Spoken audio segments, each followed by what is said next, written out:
माझ्या अजून एका नवीन व्हिडिओमध्ये तुम्हा सर्वांचे सहर्ष स्वागत। माऊलीच्या पालखीचे प्रस्थान आळंदीहून पंढरपूरला होत आहे आणि त्यासाठी हजारो भाविक आळंदीमध्ये आणि पुण्यामध्ये दाखल झाले होते।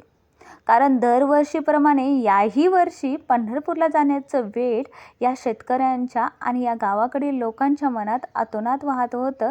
पंढरी म्हणजे त्यांचं दुसरं माहेरच, कारण आयुष्यभर किंवा वर्षभर कष्ट केल्यानंतर थोडासा विसावा मिळतो। विठ्ठल नामात जो अमृताचा गोडवा असतो तो मिळतो, म्हणून ते 15 दिवस सर्व कामधाम सोडून या माऊलीच्या पालखीत अगदी मनापासून येत असतात।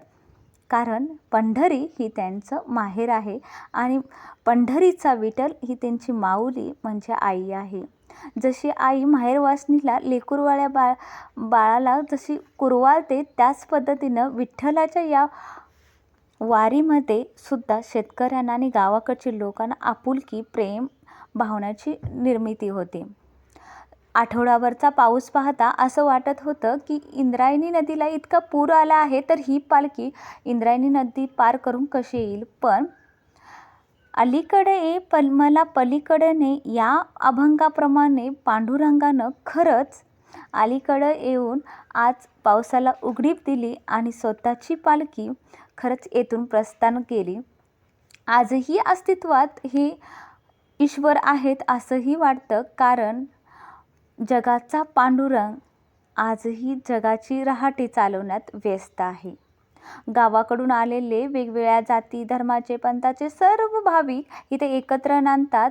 अख्ख्या महाराष्ट्रातली किंवा जगातील ही सगळ्यात मोठी वारी आहे, जिथे लहान थोर सर्वजण एकमेकांना आदरानं बोलवतात, माऊली माऊली म्हणून गळाभेट घेतात। इथे लहान थोर सहान असं काही नसतं, एकमेकांच्या पाया पडतात। कारण त्यांची मान्यता अशी आहे की या वारीमध्ये एखाद्याच्या तरी रूपात येऊन पांडुरंग प्रत्येकाला भेटत असतो आणि आशीर्वाद देत असतो।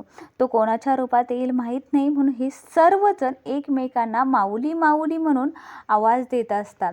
अशी लहान लहान मुलंसुद्धा छानसं पारंपरिक पोशाख करून आलेली असतात। ही आमची स्त्री बघा किती गोंडस दिसते आहे। त्यानंतर ही गोरोबांची पालखी, इथेही भाविकांची खूप गर्दी आहे। थोरल्या पादुकांच्या इथे सर्वजण माऊलींची म्हणजे थोरल्या पादुकांच्या इथे दर्शन घेण्यासाठी माऊली क्षणभर का असेना विश्रांती घेतात आणि मग तेथून पुण्याला आणि पंढरपूरला जाण्यासाठी पालखी प्रस्थान करत असते।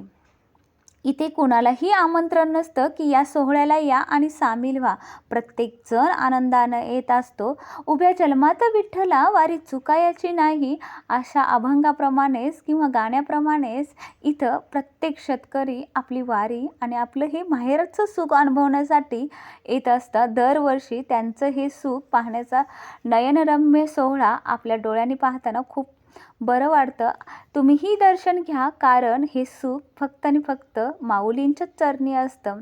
पंढरपूरला गेल्यानंतर विठोबाचा जो टिळा आहे तो पाहिल्यानंतर आपल्या लक्षात येईल गुगलचा जो सिम्बॉल आणि विठ्ठलाचा टिळा सेमच आहे। म्हणजे विज्ञानानंही आणि प्रगत तंत्रज्ञानानंही हे सिद्ध केलेलं आहे। आजही आपल्या जगाचा कारभार हा आपला पांडुरंगच सांभाळतो।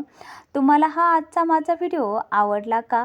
आणि ही क्षणभर विश्रांती घेताना आणि वारीला चाललेल्या वारकऱ्यांचा हा व्हिडिओ तुम्हाला दाखवताना मलाही खूप आनंद होत आहे। यासारखे कितीतरी व्हिडिओ मी तुमच्यासाठी घेऊन येईन। फक्त माझ्या चॅनेलला सबस्क्राईब आणि लाईक करायला विसरू नका। त्याचबरोबर माऊलींच्या पादुकांचं दर्शनही घ्या। त्यानिमित्तानं जय हरी विठ्ठल पांडुरंग विठ्ठल असं म्हणता येईल।